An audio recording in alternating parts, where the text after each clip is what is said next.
الحمد لله الذي له ما في السماوات وما في الأرض وما تحت الثرى، والصلاة والسلام على خير خلق الله نبينا وحبيبنا محمد صلى الله عليه وآله وسلم وعلى آله وصحبه والتابعين لهم بإحسان إلى يوم الدين، وبعد.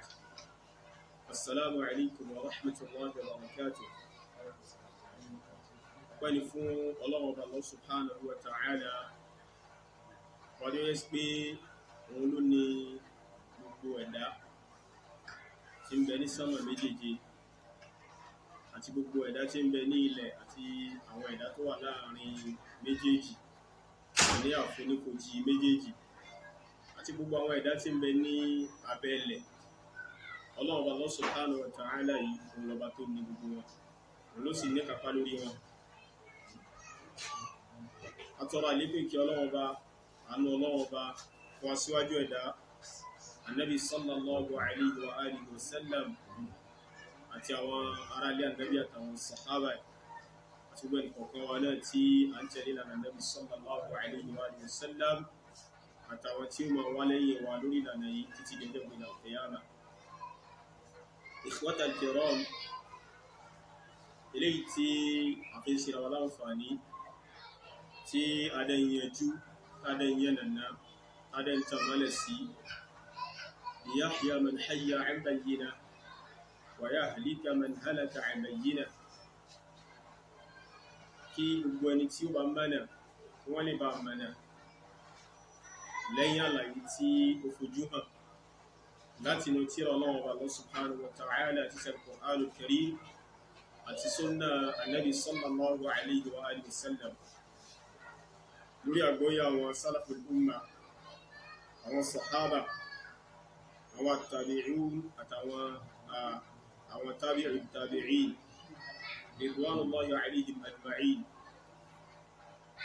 Àánú Ọlọ́run Ọba kó bá wọn lápapọ̀. Gbogbo ẹnikẹ́ni tí ó bá dẹ̀ sọnù, tí ó bá lò fẹ́nú, tí ó bá parun, ó lè bá sọnù lẹ́yìn tálàyé tí ó fojú hàn lẹ́yìn tó ti wá dé bá.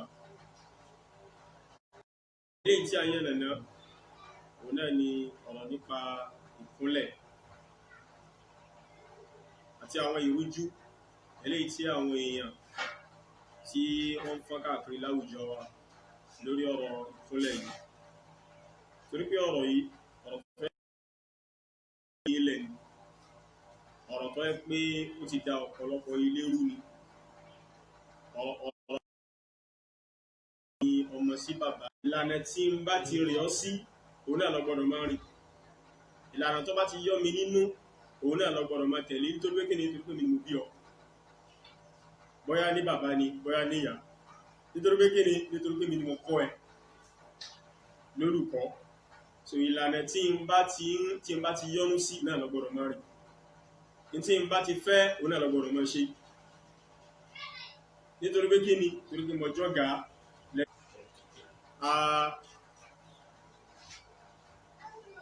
àwọn tí wọ́n ń da ọ̀rọ̀ rú, wọ́n máa ń lo hadith yìí lẹ́rìí, adẹ̀jí sàlàyé ẹ̀ ìdánilẹ́kọ̀ọ́ tó kọjá. Ṣùgbọ́n bí tí a dúró sí nínú ìdánilẹ́kọ̀ọ́ tó kọjá yẹn, òun náà ni ọ̀rọ̀ àfáwà Al-Aini eléyìí tá a fẹ́ kà fún wa, torí pé àwọn tí wọ́n ń lo ọ̀rọ̀ yìí gẹ́gẹ́ bí ẹ̀rí,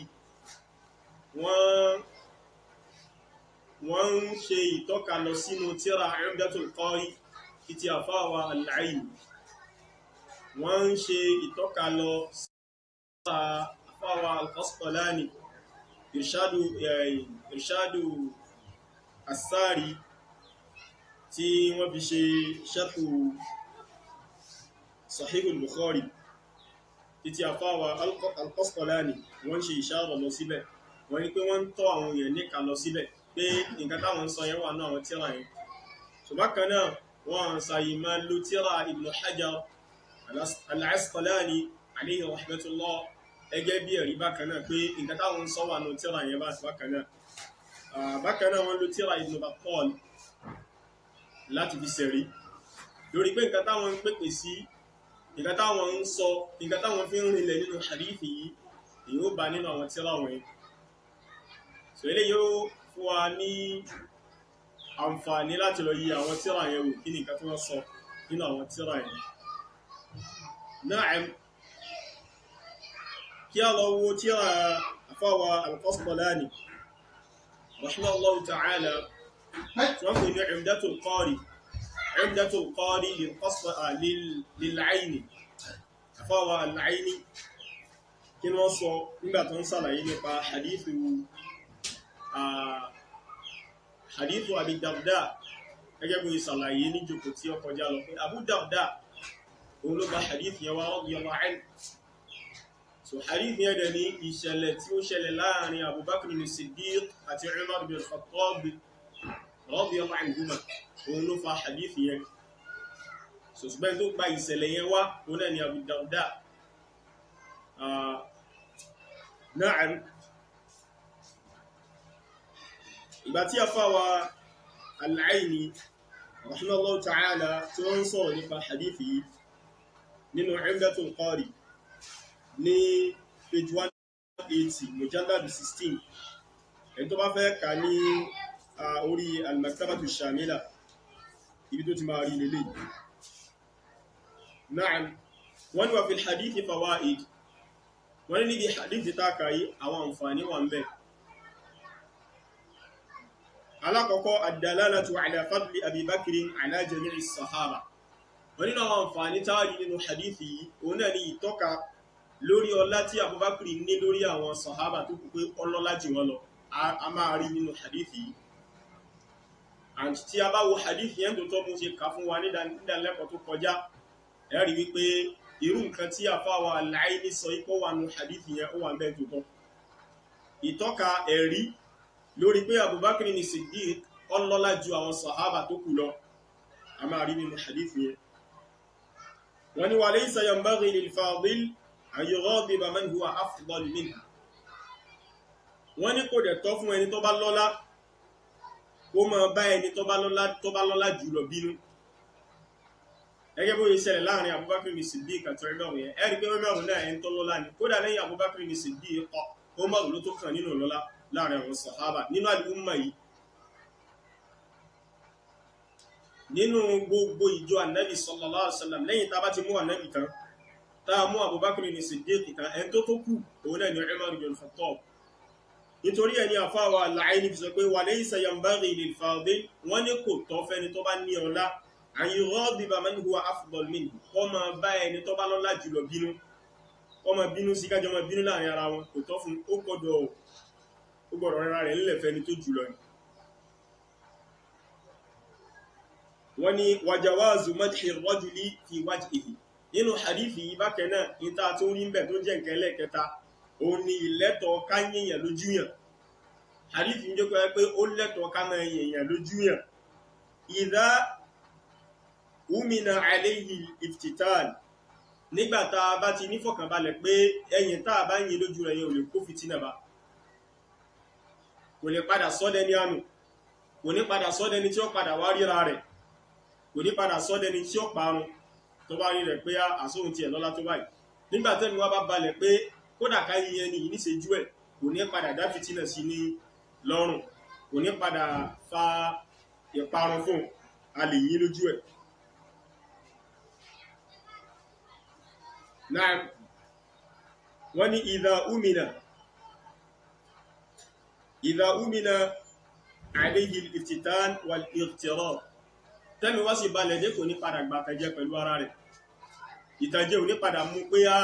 àwátá lọ́lá tó yìí, a lè yìnyàn lójú ẹ̀.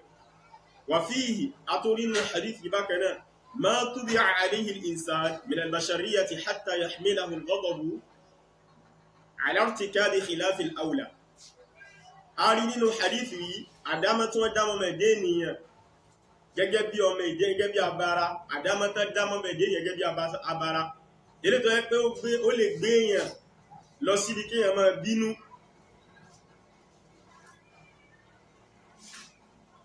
lórí kí èèyàn lọ wá, ó lè gbé èèyàn kí èèyàn máa bínú kí èèyàn fi wá lọ ṣe nǹkan tí ọ̀tọ̀ yapa sí tọ́tọ́ tó yẹ kí èèyàn ṣe. Ìyẹn ni pé àdámọ́ mẹ́dé ènìyàn, ìjọ mẹ́dé ènìyàn lè gbé èèyàn nígbà míì. tí ó máa bínú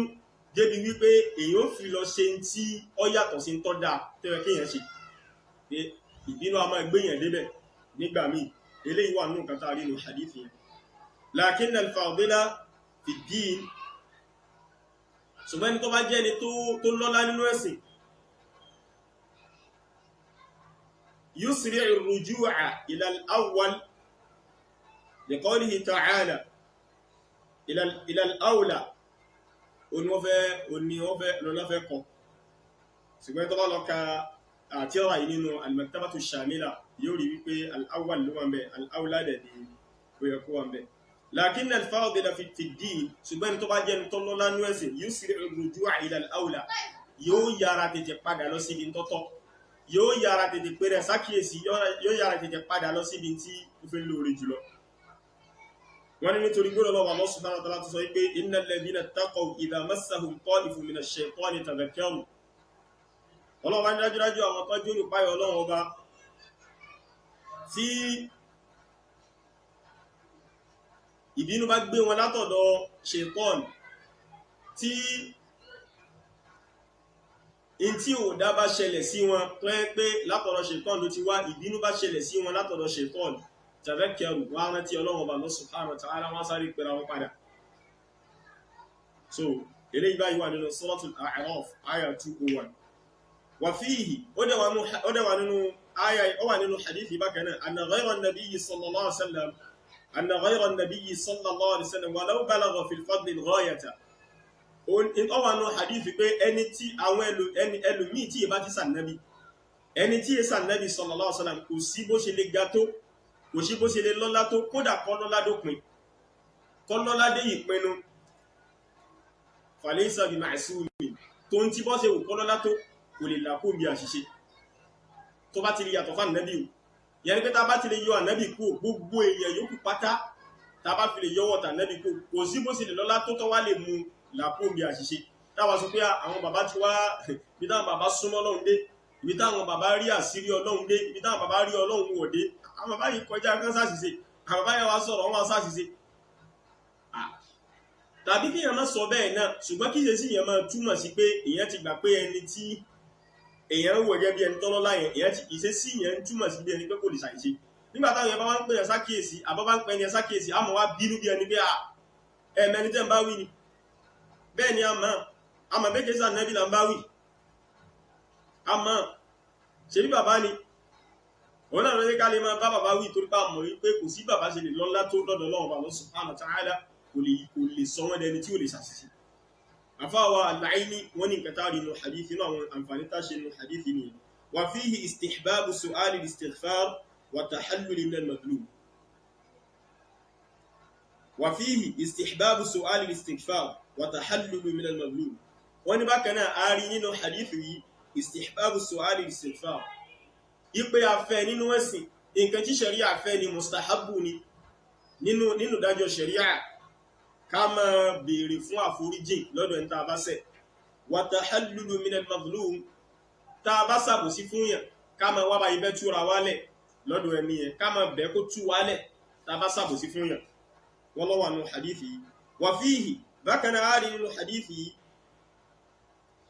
anna man ghadiba ala sahibihi wípé gbogbo ẹnikẹ́ni tó bá bínú sí ọ̀rẹ́ rẹ̀ ẹni tó bá bínú sẹ́ni kejì rẹ̀ nasabahu ila abihi aw jaddihi tó bá fẹ́ sọ̀rọ̀ ọ̀rẹ́ rẹ̀ yẹn kò ní pé pẹ̀lú ọkọ rẹ̀ mọ́ yóò máa pé pẹ̀lú ọkọ bàbá rẹ̀ àbí kó máa pé pẹ̀lú ọkọ bàbá rẹ̀ tó pé ń bínú sẹ́ni yẹn ọkọ rẹ̀ ó wá fẹ́ wo lẹ́nu rẹ̀ pé ń jẹ́ fẹ́ pé gan yóò wá máa pa orúkọ ẹni yẹn rẹ̀ níṣẹ́ tó yẹ kó ọkọ rẹ̀ tó pé ń bínú sí kò wá ní ọkọ rẹ̀ mọ́ torí pé ọkọ òun ní fẹ́ wù pé mọ́ yóò máa pe ẹni yẹn mọ́ bàbá rẹ̀ àbí mọ́ bàbá rẹ̀ ẹ rí pé nǹkan tí Abubakar Siddiq tó ṣe fún ẹlọ́ọ̀gì nìyẹn gbàtọ́lọ́ sọ fún Ànábì sallallahu alaihi wasallam ó ní nǹkan ṣẹlẹ̀ láàrin òun àti Ibn Khattab ó wá pé Umar mọ́ bàbá rẹ̀ kò pé orúkọ rẹ̀ so al-Aini wọ́n ní ààrí nínú hadithi bẹ́ẹ̀ walam yusammihi bismihi kò ní pé pẹ̀lú orúkọ rẹ̀ mọ́ wa dhalika min qawli Abi Bakr lamma ja'a wa huwa ghadban min Umar wọ́n lélẹ̀ yìí sì ni ààrí nínú gbónà Abubakar Siddiq ìgbà tó wá lẹ́nu tí ń bínú sí Umar ó ní kana bayni wa bayna ibn al-Khattab ó ó ní nǹkan ṣẹlẹ̀ láàrin ibi àti ọmọ al-Khattab falam yadhkurhu bismi kò dárúkọ Umaru pẹ̀lú orúkọ rẹ̀, orúkọ bàbá rẹ̀ ló dá. wa nadhiruhu qawluhu sallallahu alaihi wasallam, wọ́n ní irú ilé Ànábì sallallahu alaihi wasallam tó sọ pé ala Ànábì ní ẹ̀tẹ́ tí kẹ gbọ́ in kana ibn Abi Talib yuridu an yankiha ibnatahu ala in kana ibn Abi Talib yuridu an yankiha ibnatahu. wọ́n ní gbogbo Ànábì sallallahu alaihi wasallam ní ẹ̀tẹ́ tí kẹ gbọ́ tó bá jẹ́ pé ọmọ Abu Talib ó fẹ́ ọmọbìnrin wọn, ṣe rí pé ọmọ Abu Talib l'Ànábì sallallahu alaihi wasallam sọ pé Ali pẹ̀lú orúkọ rẹ̀, ó wá pé pẹ̀lú orúkọ bàbá rẹ̀.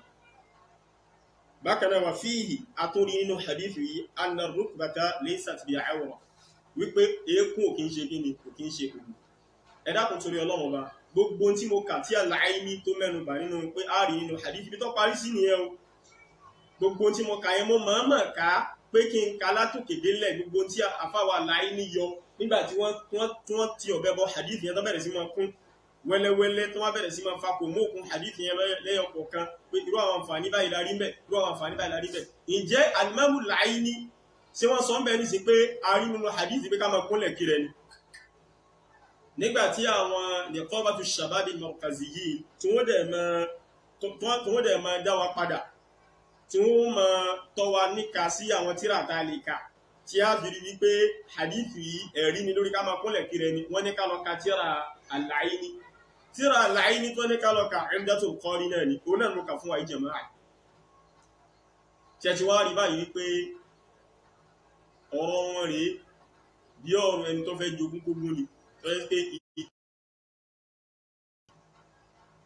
so nítorí ẹ̀ kí a má bàa sọ àwọn èèyàn sínú òkun, kádẹ̀ má bàa fún àwọn èèyàn lóko dí ọ̀pẹ́rọ,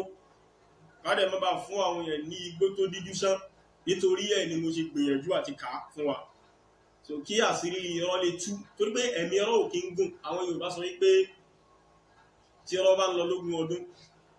ọjọ́ kan tó dodo bá gbéra báyìí yóò sì bá, ìjọ náà ni ó bá, ṣé báyìí sì. so eléyìí báyìí ó jẹ́ nǹkan alákọ̀ọ́kọ́ tí mo fẹ́ mọ́ fi ṣe wá láǹfààní. ní ò láǹfààní àti kà á nínú ìdánilẹ́kọ̀ọ́ tí ó kọjá, so mo dẹ̀ ti ṣàdéhùn pé inshallah karim tó bá di nínú ìdánilẹ́kọ̀ọ́ tí lè máa kà. now tẹ́ bá wá lọ wo Irshadu Sari tí wọ́n fi Sharh Sahih Bukhari títí àfáwà Al-Qastalani, tẹ́ bá lọ kàgbà táwọn náà ṣiṣẹ́ ní hadithi, wọn sọ kankan tó jọ wípé hadithi yìí jẹ́rìí lórí ká máa kúnlẹ̀ fúnra wa, wọn sọ ẹlọ́ka. ìwọ̀n tó bá láǹfààní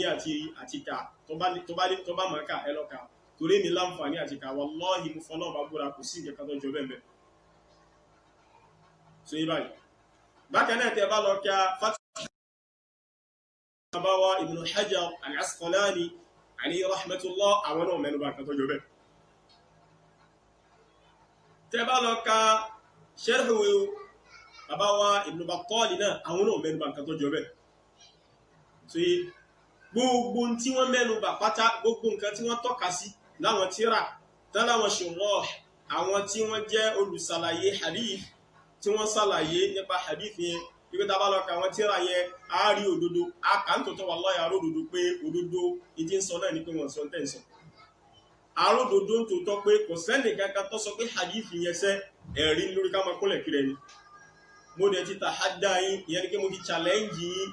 nínú ìdánilẹ́kọ̀ọ́ tó kọjá pé ẹni tó bá mọ̀ pé òun mọ kéwú dá lójú dáadáa nù yín kó gbìyànjú. ẹ̀yin náà ṣe ìdánilẹ́kọ̀ọ́ yìí ẹ wá kà sáwọn èèyàn létí ibi tí àwọn bàbá yìí bá ti sọ àwọn tírà tẹ tọ́ka sí àtàwọn tírà mi tó nínú àwọn olùmọ̀ tó pé yìí máa yé. ẹni tó bá sọ nínú wọn wípé hadithu Abi Darda eléyìí tó ń sọ fún wa nípa ìṣẹ̀lẹ̀ tó ṣẹlẹ̀ láàrin Abubakar ní Siddiq àti Umar ibn al-Khattab tó ń sàlàyé fún wa yẹn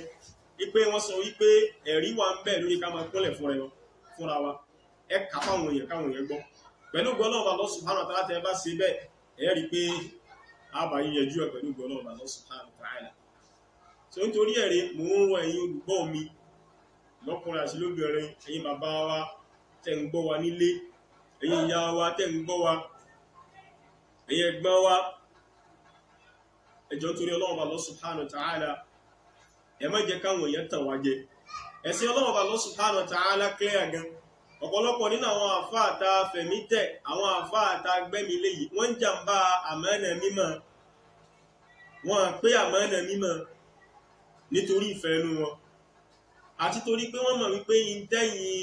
ẹ̀yin òbí nǹkan tẹ́ ń fẹ́ nìyẹn. So yín tẹ́ ń fẹ́ náà fẹ́ máa gbé jáde fún yín, kìí ṣe tọ́nà ọba àlèkẹ́lá ń fẹ́ àti ìtànẹ́bì ń fẹ́. Wọ́n kàn ń tàn yín ni. So yí bá yín sí. So nítorí ẹ̀rẹ́ làwa fi ń gbìyànjú láti bá yín sòdodo ọ̀rọ̀. Tàdé bẹ́ẹ̀ lọ́wọ́ Allah subhanahu wa ta'ala pé kọ́lọ́run jí káwọn nǹkan yẹn kọ́lọ́run kọjí kó lápá dáadáa létí gbogbo ẹni tí ń gbọ́ wa àti lọ́kàn wa àti nínú ṣeṣe wa. Ọlájọ́ kan sọ lọ́wọ́ Allah subhanahu wa ta'ala yóò jẹ́ alákọ̀ọ́kọ́. Na'am, tàbátí wá lọ́wọ́ hadithu tó ń sọ fún wa nípa burúkú Umar, hadithu burúkú Umar, wọ́n tó lò yẹn náà lẹ́rìí. Torí pé àwọn Niqabatu Shababi Markazi yìí wọ́n mẹ́rin bàyẹn náà nínú wàjíhù tí wọ́n kọ, nínú tàwjíhù tí wọ́n kọ jàre, nínú tàwjíhù tí wọ́n kọ. Àwọn mẹ́nu bà hadithu burúkú Umar, hadithu tó sọ nípa bí Umar ṣe forí kún rẹ̀ méjèèjì kúnlẹ̀. So wọ́n ní yẹn náà ẹ̀rí lórí ká máa kúnlẹ̀ kiri ẹni. Ṣé ti rí hadithi yìí? Ọ̀nà mẹ́ta ni Al-Imam Bukhari ti gbà wá ni wọ́n ti mú wá nínú Sahihu wọn. Ọ̀nà mẹ́ta láti rí nínú Sahihu Bukhari. Èyí wà ká ọ̀nà mẹ́tẹ̀ẹ̀ta náà ń kà fún wa. Kì í ṣe pé hadith yẹn ni màá kà lọ́nà mẹ́tẹ̀ẹ̀ta, bẹ̀tì màá ká ọ̀nà mẹ́tẹ̀ẹ̀ta bí tí Bukhari ti gba hadith yẹn wá nínú Sahihu rẹ̀, màá kà fún wa. Màá dẹ̀ ka abẹ́ kí ni wọ́n gbé sí, kí ni wọ́n fi hadith yẹn sẹ̀rí lé lórí. Kí n tó wá ka hadith yẹn gẹ́gẹ́, kí n tó wá lọ ka ọ̀rọ̀ àwọn àfà tí wọ́n ń da ẹ̀sìn rú yìí tó fẹ́ máa lù lẹ́rìí. Ká tó ká wọn mọ́bẹ̀ yẹn náà wípé alélè yìí náà rèé, nǹkan táwọn àfà ń sọ kọ́lẹ̀ ń sọ, ìfẹ́ rúlẹ̀ yìí ń sọ yẹn. Alẹ́ mi èmi iṣẹ́ mo yí ń ta challenge yìí sẹ́ pé àfà kan tí kéwú bá yé tó mọ kéwú, tí kéwú bá yé tó bá lo hadith tẹ́ ń lò yìí ní ẹ̀rí ká máa kúnlẹ̀ kiri ẹni ẹmu wá. Challenge nìyí. This is an open challenge for everyone. Ìpèníjà ìta gbangba lélẹ̀ ní gbangba làṣáta fún gbogbo wa pátá tá a bá jẹ́ oníkéwú. Tó yẹ sí pé ìpèpè wa ni wípé ọ̀tọ̀ ká máa kúnlẹ̀ kí àwọn èèyàn pẹ̀lú hadithu Jusuwi Abi Bakrin wa hadithu Buruki Umar tá ń lò lẹ́rìí. Ẹ mú àwọn àfáà tí wọ́n jẹ́ àwọn àfáà tí kéwú yé, tí wọ́n kọ́ àlùmọ̀ yìí lẹ́sìn tọ́kọ́ wa ní kéwú, tá ń ṣàǹfààní ìmọ̀ wọn, tá kéwú lábẹ́ wọn, tá ń kéwú nínú tírà wọn. Ẹ mú àwọn àfáà yẹn wá tó bá lu hadith gẹ́gẹ́ bí ẹ̀rí. Nǹkan tó fà táwọn àfáà yẹn òbí ló ní pé wọ́n mọ̀ pé kò sẹ́rí ń bẹ̀ ni. Nítorí ẹgbà tí Al-Imam Al-Aini, Al-Allamatu Al-Aini, ìgbà tí wọ́n ń sàlàyé nísìn ẹ̀rí pé gbogbo àlàyé tán ṣe pátá pé a rí nínú hadith yẹn láǹfààní láti bẹ̀rẹ̀ dé parí, kò sí kankan bẹ̀ tọ́jọ́ yí pé ó wà mẹ́bẹ̀ ká mọ́ fúnlẹ̀ kiri ẹni. So ṣe ti rí báyìí, a jẹ́ pé olódo èèyàn oní ọmọ lórú nǹkan yẹn torí tí ò sínú hadith lónú yẹn. Mùjárọ̀ ọdún pọ̀ sáti rí ipá Abubakar ti lò sóbá yóò fẹ́ kún lélẹ̀ báyìí lọ́bá sáti gbé síbi wípé ká mọ́ fúnlẹ̀ kiri ẹni náà nìyẹn. Fún àwọn ọ̀rọ̀ yẹn àwọn ọ̀rọ̀ aláìmọ̀kan ni. Na'am, Al-Imam Bukhari rahimahullahu ta'ala ìgbà tó wọ́n mú hadith yẹn wá ọ̀nà aláwọ̀kọ́ bí tẹ́ ti mú wá. Ó ní báàbù man baraka ala rukbatihi 'inda al-imami aw al-muhaddith. Báàbù man baraka ala rukbatihi 'inda al-imami aw al-muhaddith. Wọ́n ní báàbù tó ń sọ fún wa, ìwọlé ọ̀rọ̀ tó ń sọ fún wa nípa ẹni tó fi rí kún rẹ̀ méjèèjì lílẹ̀ níwájú imam, níwájú ta náà pé níwájú imam, yẹn ni aṣíwájú ẹ̀sìn, awil muhaddith àbí olùmọ̀ nípa hadith. Báàbù yìí ó ń ṣàlàyé fún wa, ìwọlé ọ̀rọ̀ yìí ṣàlàyé fún wa nípa ẹni tó fi kún rẹ̀ méjèèjì lílẹ̀ níwájú imam àbí al-muhaddith. Jama'a, ṣé al-imam al-Bukhari sọ wípé ẹni tó ń kí imamu àbẹ́ni tó ń kí muhaddith pẹ̀lú pé ó ń kúnlẹ̀ fún imam àbí muhaddith? wọ́n ní báàbù man baraka ala rukbatayhi inda al-imami aw al-muhaddith. wọ́n mú hadith yẹn wá, hadith Anas bin Malik ni. أن رسول الله صلى الله عليه وسلم خرج فقام عبد الله بن حذافة فقال onídájúdájú òjíṣẹ́ Ọlọ́run Allah subhanahu wa ta'ala jáde. فقام عبد الله بن حذافة فقال عبد الله بن حذافة ó wá dìde ó wá sọ wípé man abi, ta ni bàbá mi? ó béèrè lọ́wọ́ Ànábì sallallahu alaihi wasallam bẹ́ẹ̀. فقال Ànábì wá sọ pé abuka Hudhafa, bàbá rẹ̀ ni Hudhafa. ó ní tó fi béèrè lọ́wọ́ Ànábì sallallahu alaihi wasallam, ó mọ̀ wípé Ànábì ọmọ bàbá wọn, Ànábì ò sì dé bá bàbá wọn láyé. ó fẹ́ test Ànábì sallallahu alaihi wasallam. bó ṣe wá béèrè lọ́wọ́ Ànábì sallallahu alaihi wasallam báyìí, lẹ́sẹ̀kẹsẹ̀ Ànábì fún ní ánsà pé abuka Hudhafa, Hudhafa ni bàbá rẹ̀. thumma akthara an yaqul, lẹ́yìn náà Ànábì wá pọ̀ lẹ́ni tí ń sọ gbólóhùn yìí pé salúni, ẹ máa béèrè gbogbo tó bá wù yín lọ́wọ́ mi, ẹ máa bí mi léèrè béèrè. inú tí ń bí Ànábì. fabaraka Umar wá ṣe kí ni? Umar wá fi kún rẹ̀ méjèèjì lílẹ̀. ala rukbatayhi, Umar wá lò só ó fi kún rẹ̀ méjèèjì lílẹ̀. faqala radina billahi rabba, Umar wá ní ayọ́nú sí Ọlọ́run ọba gẹ́gẹ́ bí Ọlọ́run, ayọ́nú sí Ọlọ́run ọba gẹ́gẹ́ bí ẹni tá a máa sìn, gẹ́gẹ́ bí ẹni tó dá wa, tí ń rè wa, tí ń darí àwọn alámọ̀rí wa. wa bil islami dinan, a sì yọ́nú sí islamu ní ẹ̀sìn tá a máa sìn. wa bi muhammadin sallallahu alaihi wasallam nabiyya, bákan náà a yọ́nú sí Muhammad lójíṣẹ́, a yọ́nú sí lánàbí. fasakata, Ànábì sallallahu alaihi wasallam ó wá dákẹ́. ṣẹ́rí hadithu yìí al-Imam Muslim náà gbà wá. ìgbà tí al-Imam Muslim ó gbà wá tí wọn, àwọn gbà wá nínú al-Fadail, ibẹ̀ làwọn ti gbà wá. báàbù tawqirihi sallallahu alaihi wasallam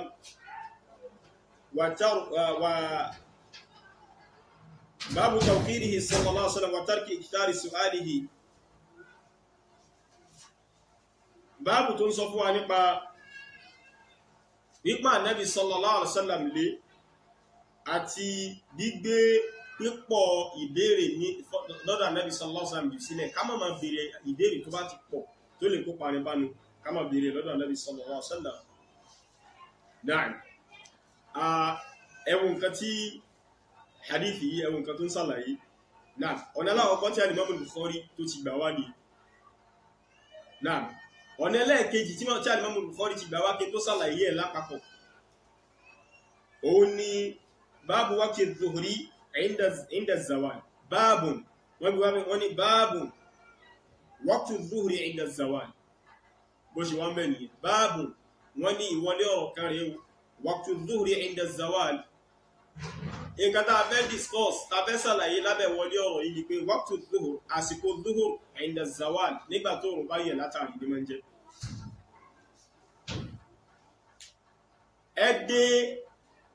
ẹdí àkọlé tí al-Imam Muslim tí wọ́n fún hadith yẹn, ẹdí mọ́lẹ̀ ọ̀rọ̀ wà ń bẹ ó pàtàkì o, ìrújú dẹ̀ wà ń bẹ tí máa padà yẹjú o. mo dẹ̀ máa ká ní ẹgbẹ́ mo ká àbí mo máa ká torí pé mo mọ̀ wípé àwọn tí wọ́n ń da ẹ̀sìn rí wọ́n lè sá síbẹ̀.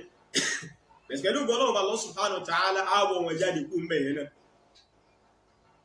àwọ̀ wọn jáde nígbà tí ọba tásìkò ń sìn pẹ̀lú gbọ́lọ́wọ́. ọ̀nà ẹlẹ́ẹ̀kejì tí al-Imam Bukhari tó ti gba hadith wá ní nǹkan tó fà á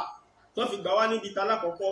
òun ni wípé hadith yẹn ṣe dédé nǹkan tí al-Imam Bukhari fẹ́ lò fún.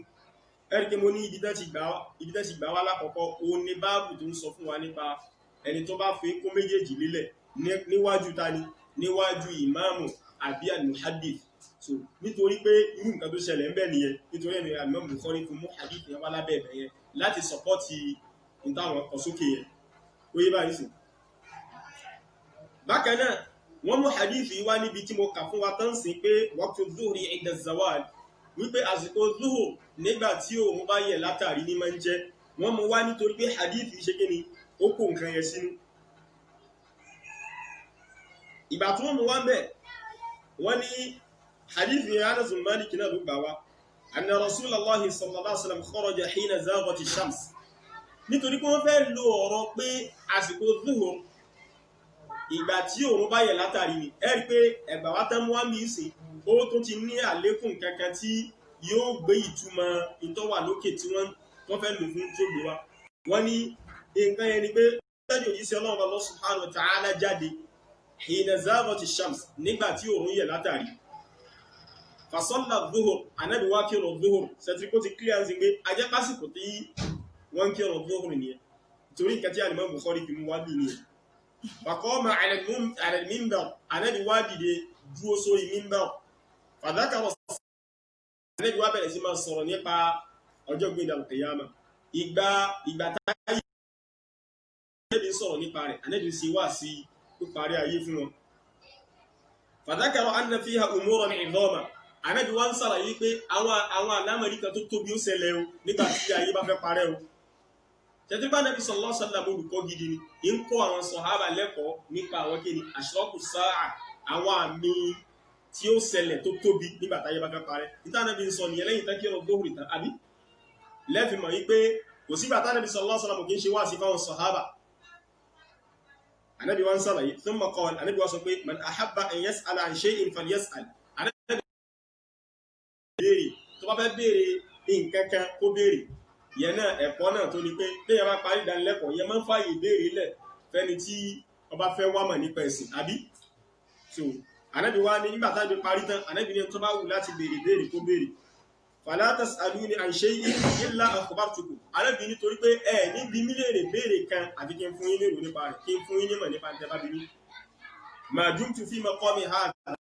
àwọn àgbà tí ń bá sì wà níbi tí mo dúró sí yìí kò sí ń tẹ̀lé bí mi èmi ọ̀fẹ́ mọ́ níbèrè yẹn ṣe rí gbogbo tó bá wù kẹ́ bí mi ẹ rí wípé eléyìí rè mu'jiza tó lágbára ni kéèyàn sọ fún èèyàn wípé lóde ìwà tí bá wà ń bí o gbogbo ìbéèrè tẹ́ bá wù ẹ máa kó bọ̀ kò sí ń tẹ̀ bí mi tì ní sọ kò sí ń tẹ̀ bí mi tì ní mọ̀ nítorí pé Ọlọ́run Allah subhanahu wa ta'ala òun ló fi Ànábì lẹ́mìí balẹ̀ bẹ́ẹ̀ pé gbogbo tó bá bí Ànábì Ọlọ́run bá lékẹ́ lọ́rọ̀ fi ìmọ̀ rẹ̀ mọ́ lẹ́sẹ̀kẹsẹ̀ yóò sì máa dáhùn rẹ̀ kò sẹ́ni náà tó tó bẹ̀ lẹ́yìn Ànábì tó lè sọ gbogbo ìyẹn pé kò sí ń tẹ́ bí mítì ní mọ́ wọ́n bí ọ́ lérí ẹgbẹ̀rún nǹkan òní ránṣà fẹ́yọ̀ kan bẹ̀ báyìí náà fa akthara an-nas àwọn èèyàn bẹ̀rẹ̀ sí máa béèrè lọ́pọ̀lọpọ̀ Ànábì wọ́n ní fa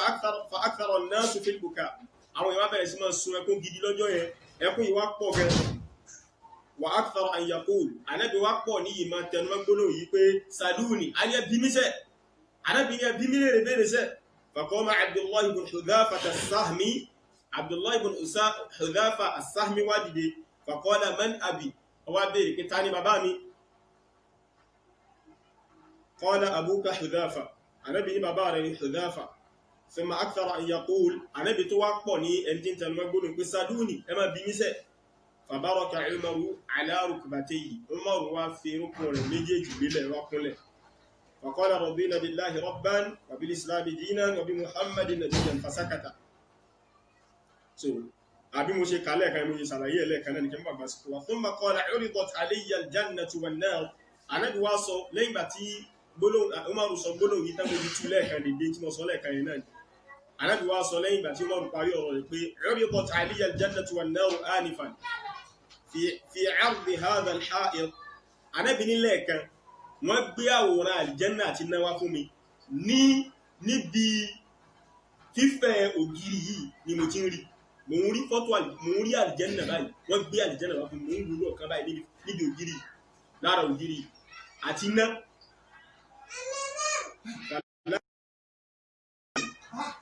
Ànábì láti jọ́ tí mo ti délé ayé èèrí oore tó tó bá orí láyé ní àwọn nínú àlìjẹ́nà tẹ́ gbé wá fún mi ní èrò orí tó tó bá ń rí wàṣárì èyí sì rí aburú tó tó bá ń rí yìí fojú ara mi aburú tó tó bá ń rí lájọ́ tí mo ti délé ayé ní aburú tí mo rí látara mẹ́tọ́ gbé wá fún mi eléyìí báyìí ọ̀nà ẹlẹ́ẹ̀kejì sí Al-Imam Bukhari gbà wá nìyẹn ọ̀nà ẹlẹ́ẹ̀kẹta tó ti wá gbà wá òun náà ni báàbù ma yuqra'u min kathrati as-su'al báàbù ma yuqra'u min kathrati as-su'ali وتكلف ما لا يعنيه باب ما يقرأ من كثرة السؤال وتكلف ما لا يعنيه wọ́n ní báàbù tí ń sọ fún wa nípa pé akórìíra ká máa béèrè béèrè tó bá ti pọ̀ jù ká máa béèrè béèrè lọ́pọ̀lọpọ̀ àti ká máa lantí kọ̀ọ̀kan wá ká máa lábọ̀rẹ̀ lọ́rùn ká máa ṣe wàhálà lórí tí ọ̀kan ni ká máa lábọ̀ra wa lọ́rùn ìtọ́nà wọn bò gbé kọ́ wa lọ́rùn tí ọ̀kan wa báàbù ẹlẹ́kẹta ni ìyẹn tó sì fàtọ́ sí mú wá bí báàbù yìí náà ẹlẹ́kẹta mọ́lọ́nà mẹ́rẹ̀ta ń ṣe bàbá ní nítorí wípé nǹkan tó wà ní hadith yẹn ṣe gé ni ó ṣe dìde bẹ́ẹ̀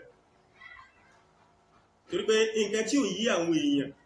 ò ní pé yàtọ̀ fún pé Imam Bukhari kó hadith jọ Imam Bukhari tó ń kọ́ wa lẹ́sìn látara wọn kó hadith jọ nítorí ẹ̀ ló jẹ́ pé ẹ lọ wo Sahih Bukhari ẹ máa rí àwọn ẹ̀rí kìtàbù Badil Wahyi kìtàbù Iman kìtàbù Salah kìtàbù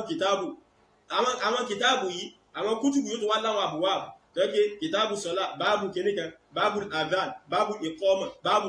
wọn àmà kọ́ àwọn ẹ̀rí wá lórí nǹkan yẹn láti wọ́n kọ́ wa ní àkídà wọ́n kọ́ wa ní fiqh wọ́n kọ́ wa lóríṣiríṣi àwọn ẹ̀kọ́ ẹ̀sìn látara pé wọ́n kó hadith jọ yìí so ń torí ẹ̀ ló fi jẹ́ sí wípé níbi báyìí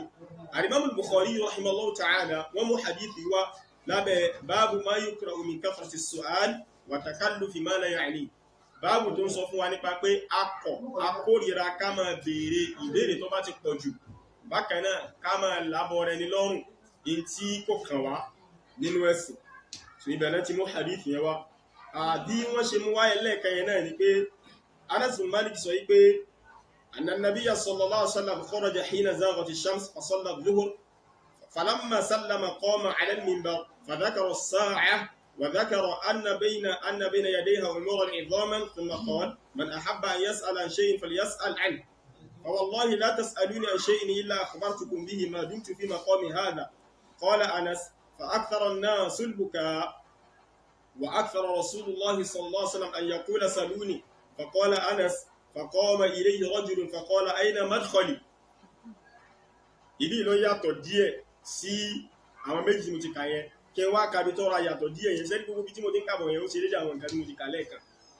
àwọn yàtọ̀ díẹ̀ ní bẹ́ẹ̀ bí àwọn ẹgbà wáyé Anas bin Malik sọ wípé ibi tí ọ̀rọ̀ sì wà rí gẹ́gẹ́ tí Imam Bukhari fi mú wá lábẹ́ ilé Allahu Akbar ọlọ́run bá kọ́ wá kí Imam Bukhari ṣẹ́rí ẹnìkan ò ní máa gbé àgbéré kẹ́nìkan máa ṣe ẹnu sọ̀mbọ̀ sí Imam Bukhari àfikọ́ jẹ́ sí pé ẹni tọ́lọ́ ti hàn ní orí fún nílé ayé àtàkìyàmà ọlọ́run kọ́ dáhùn kọ́ mọ́ sí wá ní ọmọ yẹ̀yẹ́ Al-Imam Bukhari ni wọ́n ń sẹ́nu wáyá wáyá sí ọlọ́run bá Allah subhanahu wa ta'ala yọ́ ṣàánú rẹ̀ yọ́ ṣàánú àwọn tí ó ti kó ànùbá náà ọlájọ́ kan sọ ọlọ́run Allah subhanahu wa ta'ala wallahi Al-Imam Bukhari kọjá bẹ́ẹ̀ Al-Imam Bukhari kọjá bẹ́ẹ̀ abiyamaka òbírú ẹ̀ láti jọ́ tó wọ́n ti gbé Al-Imam Bukhari wallahi abiyamaka òbírú ẹ̀ abiyamaka ò sì ní bírú ẹ̀ bá kí á mọ́ lọ́wọ́ tí ó fi dé abiyamaka kò ní jẹ́rí kí èèyàn máa fi bàbá ẹnìkan lágége kọ́mọ wá fi gbé Bukhari kí èèyàn máa ní ẹ̀mí bọ́ wallahi Bukhari wà búra bí ẹni pé yẹn kàn fẹ́ lálàsí Bukhari ni wíwá pé ẹmà irú comparison wo nìyẹn kí ẹ máa sọ pé bàbá tiẹ̀ tí ò tó yẹ̀pẹ̀ abẹ́ bàtà Al-Imam Bukhari ò tó yẹ̀pẹ̀ abẹ́ bàtà Al-Imam Bukhari nínú mímọ̀ nínú ṣiṣẹ́ kọ́lọ́ ń gbaṣẹ́ ẹni lọ́wọ́ ẹni nínú ṣàǹfààní gbogbo mùsùlùmí ayé tẹ́kùn tó yọ lọ́wọ́ bá gbogbo àwọn tíra tí ò ṣàǹfààní tí bàbá tiẹ̀ kọ́ èèyàn mélòó gan lọ́kà náà ní Nàìjíríà yìí gan ní Nàìjíríà yìí gan káàkiri ẹ̀bùn yín nílẹ̀ Yorùbá ẹ̀bọ́ sókè Ọya ẹ̀bọ́ sí ilẹ̀ Yíbò káàbùn yín nílẹ̀ Yorùbá wọn náà káàbùn yín níṣẹ́ àìmọ́ èèyàn tó wà nílẹ̀ Yorùbá yìí tó kéwú tí ó kà tí ra bàbá ẹnìkan rí nú yín ṣe ti rí nígbà míì tọ́rọ̀ bá káyàn lára báyìí lórí àwọn aláìmọ̀ wọn ará ńgbà míì àwọn ẹni máa ń sún yẹn débẹ̀ wàláì àbí ẹ̀dàpọ̀ ẹ̀sájì ń kọ́ dúró àsìkò tí ẹ̀ tí tó náà àsìkò tí ẹ̀ sì ń bọ̀ wá gbogbo àwọn ọ̀rọ̀ yẹn ni mo gbọ́ inú mi sì ń bàjẹ́ ìgbà tí mo ń gbà ọ̀rọ̀ yẹn mi wá rò pé lè tó ti sọ ti pẹ́ ni wọ́n wá ní tuntun náà ní ìgbà tí àsìkò covid náà lẹ́nu tó ń sọ gbogbo àwọn yẹn náà inú mi sì ń bàjẹ́ pé ọlọ́run má mà jẹ́ àparùn ó wá jẹ́ sí pé àwọn sàhábà Nábì sallallahu alaihi wasallam ni wọ́n bẹ̀rẹ̀ sí máa fi òfin kọ́ ọmọ búṣe òun fi àwọn sàhábà Nábì òfin páyètè òfin páyẹnu òfin àwọn sàhábà Nábì òfin kọ́rọ̀ sọ Abu Hurairah ni wọ́n ń pè ní alátẹnujẹ Muawiya ni wọ́n ń gbé ṣépè ni wọ́n sọ wípé Abu Hurairah lọ àdíìsì fún Muawiya láti against Ali wọ́n á ní kí ló ní tí máa Abu Hurairah fi dó sọ́dọ̀ Ali ma ó ní kò sí ọbẹ̀ lọ́dọ̀ Ali ni àmọ́ ọbẹ̀ ń bẹ lọ́dọ̀ Muawiya wá lọ́rọ̀ àdíìsì fún Muawiya ó sì fẹ́ bá ní Ọlọ́run bá pàdé níwọ̀ bàbá yìí Ọlọ́run bá ní kí lọ́mọ ṣàánú wa tọ́ akí Sheikh Abdul Hakim Al-Kutubi kí wọ́n kú gbìyànjú torí yá Ọlọ́run bá lò wọ́n sábàbí dáadáa gan àwọn ti tètè gbé búdọ́sì àti ọkùnrin wọ́n ti rún kúrùn àwọn ti búdọ́sì ẹ̀ lọ bí Ọlọ́run sì ní káwọn gẹ́ ní ṣàǹfààní àwọn náà sì ń bọ̀ wá pẹ̀lú Ọlọ́run bá Allah subhanahu wa ta'ala kọ́lọ́ méjì pa wá ń sìn so yí báyìí sí Al-Imam Bukhari mú wá nítorí nǹkan yìí ẹni wá bèèrè lọ́wọ́ Ànábì sallallahu alaihi wasallam pé aina madkhali níbo ni màá wọ̀ tí ń bá kú níbo ni mò ń lọ Allahu akbar ya Rasulallah Ànábì ní ká máa béèrè ẹwù béèrè tó ń béèrè ní john lẹni tí mo sọ sórí ibú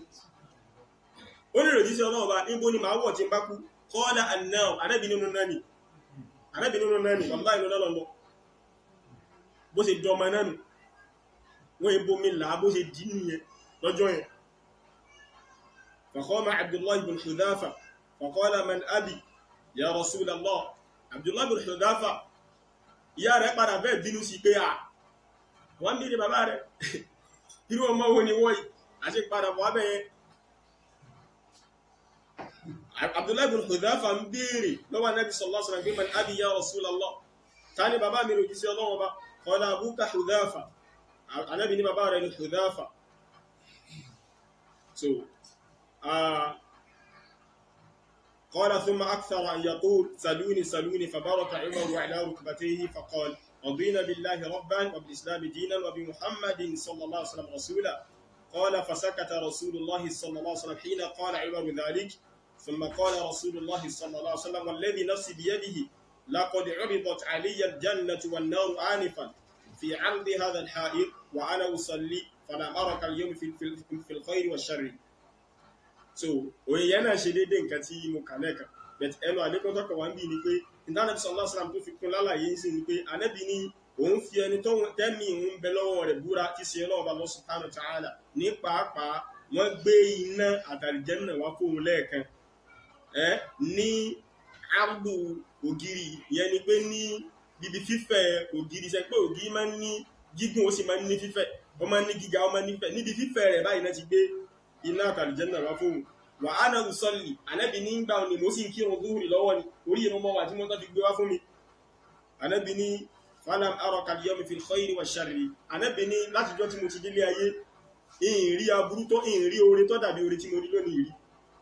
ní oore tí mo rí inú àlìjẹ́nà ìrìn sì rí aburú tó dàbí ilé tí mo rí lónìí ìrìn rí láti jọ́ tí mo ti délé ayé jama'a nítorí àsìkò ẹ̀rí ọjọ́ jẹ̀mú ti lọ pàápàá èmi ò tí ẹ̀rọ pá lòjò gbọ̀n ṣẹ́jú lọ gbogbo ọjọ́ náà tí wọ́n ń yára gbogbo ọjọ́ náà tí wọ́n ń yára lọ báyìí ẹ jẹ́ ká dúró síbi iná pẹ̀lú gbọ́lọ́wọ́ Allah subhanahu wa ta'ala sí mo láti ka àwọn nùsùsù hadith yẹn fún wa mo ti ka bí hadith yẹn ṣe wá mo dẹ̀ ti ka àwọn ọ̀nà tí Al-Imam Bukhari tí wọ́n ti gbà wá mo ti ka fún wa mo dẹ̀ ti ka ìdí tí wọ́n fi gbà wá láwọn ọ̀nà yẹn mo ti ka fún wa àtọ̀rọ̀ tí àti ibi tí Al-Imam Muslim táwọn náà ti gbà wá pẹ̀lú gbọ́lọ́wọ́ Allah subhanahu wa ta'ala inú ìdánilẹ́kọ̀ọ́ tí ń bọ̀ àwa yẹn nàna hadithu yìí ìjà lè yọ ẹ̀rí ìkúnlẹ̀ pé ká máa kúnlẹ̀ kíra ẹni ìjà lè yọnu hadithu yìí àwọn tíra àwọn àfáà tí wọ́n jẹ́ olùyẹnana hadithu olùsàlàyé ìtumọ̀ hadithu tí àwọn tí wọ́n ń da ẹ̀sìn rú yìí tí wọ́n tọ́ka sí náà pẹ̀lú gbọ́lọ́wọ́ Allah subhanahu wa ta'ala àní sálà ìmọ̀ ka àwọn tíra iná sí wa létí ǹjẹ́ àwọn bàbá yìí sọ tí wọ́n sọ bí sọ abẹ́ lọ́wọ́ bá Allah subhanahu wa ta'ala fọ́nà kọ́ mọ́ ṣe wá ló nífẹ̀ẹ́ nù ọlọ́wọ́ bá Allah subhanahu wa ta'ala kó ṣe wá lẹ́ni tí ó máa wáyé mọ̀ òdodo tí ó sì máa dúró tí ó sì máa pèpè sí ọlọ́jọ́ kan sọ lọ́wọ́ bá Allah subhanahu wa ta'ala Allahumma arina al-haqqa haqqan warzuqna ittiba'ah wa arina al-batila batilan warzuqna ijtinabah Allahumma ya muqallib al-qulub ثبت قلوبنا على دينك برحمتك يا ارحم الراحمين هذا وصلى الله هذا والله اعلم وصلى اللهم وسلم وبارك على نبينا محمد وعلى اله وصحبه اجمعين سبحانك اللهم وبحمدك اشهد ان لا اله الا انت استغفرك واتوب اليك والسلام عليكم ورحمه الله وبركاته